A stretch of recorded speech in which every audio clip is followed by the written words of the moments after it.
తెలుసు. ఉద్యమ కాలాన్ని ఇంకా మనం గుర్తు చేసుకోకుండా ప్రస్తుతం మనకి ఏం కావాలన్న దాని గురించి మాట్లాడదాం.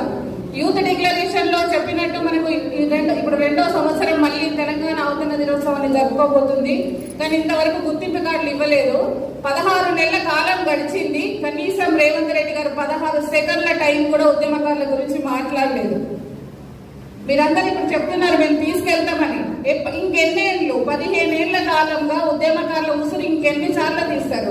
ఇది డబ్బు సమస్య కాదు, భూమి సమస్య కాదు, ఉద్యమ అమరవీరుల ఆత్మఘోష సమస్య, బతికున్న ఉద్యమకారుల ఆత్మాభిమాన సమస్య. ఇంకెన్ని రోజులు ఉద్యమకారుల గుర్తింపు గౌరవం అని అడుక్కోవాలి?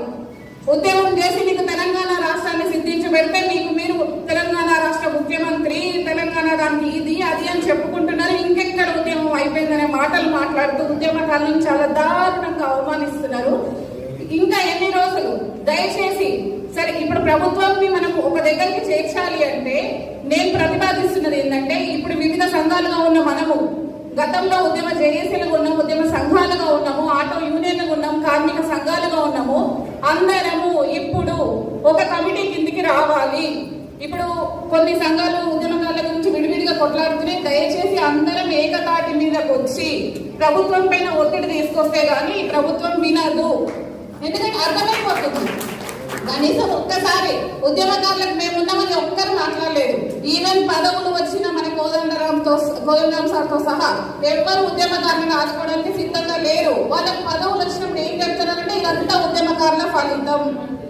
కనీసం మరొక ఉద్యమకారుడు ఆరోగ్యం బాగలేక చనిపోతున్నాడు, ఆయన బిడ్డ పెళ్లి కావాలి, వాళ్ళ బిడ్డ చదువుకి కావాలంటే ఎవరు సహాయం చేసే స్థితిలో లేరు. ఎక్కడ జరుగుతుంది లోపం? ఇంకా ఉద్యమం ఎక్కడ అసలు ఎక్కడ ఉంటే మాట అంత ఇంకొన్ని రోజుల పోతే అయిపోతుంది. మనం కేసీఆర్ ని వద్దని కండువాలు కప్పుకొని మరి ఈ కాంగ్రెస్ ప్రభుత్వం రావడానికి ఉద్యమకారుల పాత్ర చాలా కీలకంగా ఉంది. కాదంటారా అందరూ? ప్రతి ఒక్కరు కేసీఆర్ ని వ్యతిరేకించినాం. గత 10 ఏళ్ల నుంచి గుర్తింపు గౌరవం అంటే మా నోర్లు లేవకుండా మా పైన ఊపా కేసులు పెట్టి, ఇగో ఇక్కడే ఉన్నారు భద్రన్న గారు, అందరి మీద ఊపా కేసులు పెట్టి మాలాంటి టీవీ లాంటి ఆర్గనైజేషన్ల మీద నిషేధాలు విధించుకుంటూ చేసిండ్రు. సరే, ఇప్పుడు మీకు మాట్లాడుకునే స్వేచ్ఛ ఇచ్చినాం కదా అంటే వాడి దొంగనే నేను గెలిపించినాం. మళ్ళీ నువ్వు ఇప్పుడు కూడా మాట్లాడకపోతే ఎట్లా? మేము అడుగుతుంది ఇందాక పాటలో చెప్పినట్టు మీ బంగ్లాలో మీ కుర్చీలో కాదు. మా గుర్తింపు, మా గౌరవం, మా అమరుల ఆత్మఘోషకు సమాధానం, మాకంటూ గౌరవంగా బతకడానికి ఒక గుర్తింపు కార్డు, ఇంత ఉద్యమం చేసి మీ చేతిలో రాష్ట్రాన్ని పెట్టినందుకు నిల్వ నీడ. మాకు బంగారు తెలంగాణ కాదు, బతుకు తెలంగాణ నిదానం. గత 10 ఏళ్ళుగా మేము బతుకు తెలంగాణ నినాదం ఇస్తున్నాం. సో విద్యార్థి నాయకులుగా ఇప్పుడు